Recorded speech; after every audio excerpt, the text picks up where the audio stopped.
Welcome to the Blanco Wellness Podcast. Thank you for being here. Take a breath, settle in, and let's talk today about one of the oldest health practices in human history, one that requires no equipment, no expense, and no special knowledge, and that most people in the modern world have entirely lost the habit of. For the overwhelming majority of human history, periods without food were simply part of life. Not as a chosen practice, but as the natural consequence of how food availability actually worked.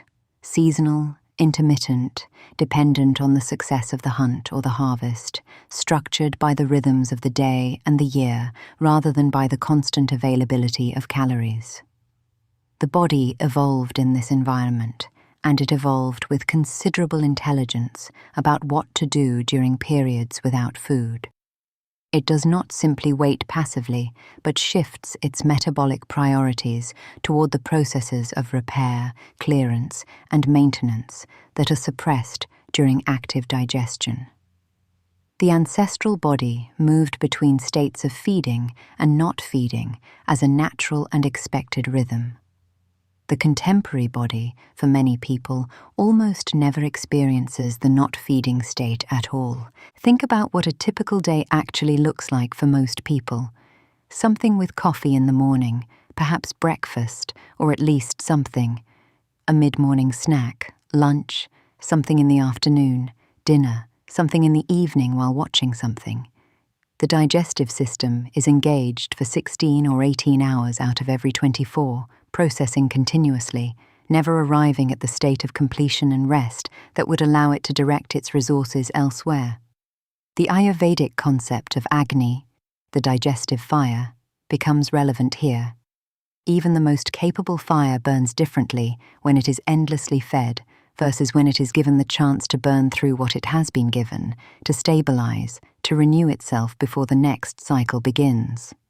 A fire asked to process an unbroken stream of input never gets to burn cleanly. What happens during a genuine fast, even the modest, accessible version of simply not eating for 12 to 16 hours overnight, is substantive. In the absence of incoming nutrition, the body completes the digestion and absorption of what it has already received. Insulin levels drop and remain low, which allows the body to access stored energy rather than only circulating glucose.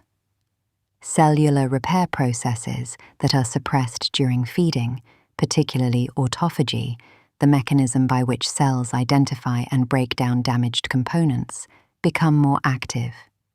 The digestive system itself gets genuine rest, which tends to produce the quality of feeling light, clear, and genuinely energized that most people associate with their best mornings after a good night without eating.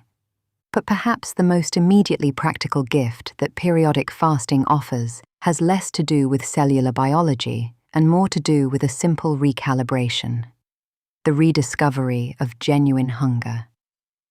Most people in the contemporary food environment have lost contact with what actual physiological hunger feels like, because food is available and habit or emotion or social cues produce eating behavior before true hunger has a chance to assert itself.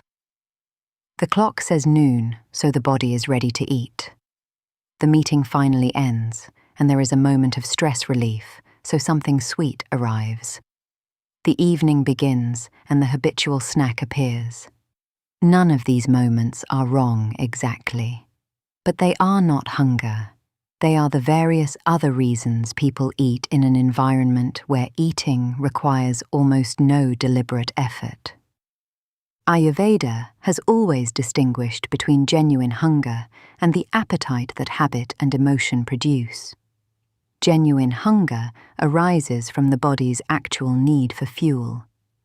It builds gradually, is accompanied by genuine digestive readiness, the sense that the stomach is clear and able and is satisfied by eating, leaving the person feeling genuinely nourished rather than simply less distracted.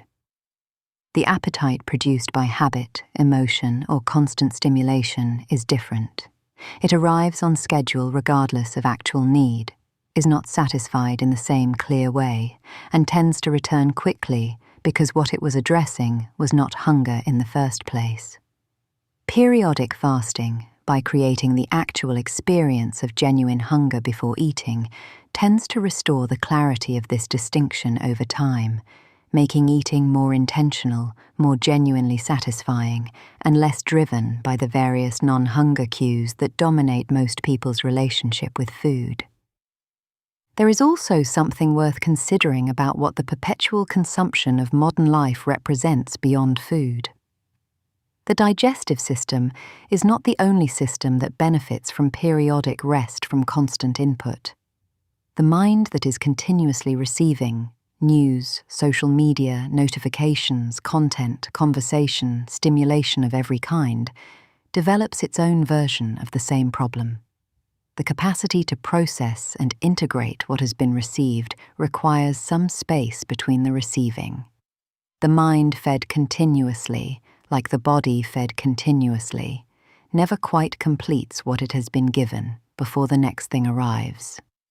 The Taoist concept of Wu Wei points toward the same recognition.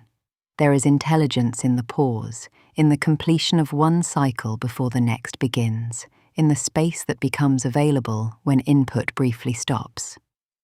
The practical invitation here is not a demanding one. Fasting does not require elaborate protocols or extended periods. The simplest and most sustainable starting point is simply eating within a narrower window each day, closing the kitchen after dinner, and genuinely not eating again until genuine hunger arrives the following morning. For many people, this means nothing more than not eating after 8 in the evening and waiting until actual hunger appears before breakfast. The 12 or 13 hours that results gives the body a meaningful period of metabolic rest without requiring any experience of deprivation. Starting here, with attention paid to the actual experience of hunger and satiation rather than to the clock, tends to produce a different quality of relationship with food than any more prescriptive approach. As we close today, I want to leave you with the simplest question that fasting teaches people to ask, one that sounds obvious, but that most people rarely genuinely pause for.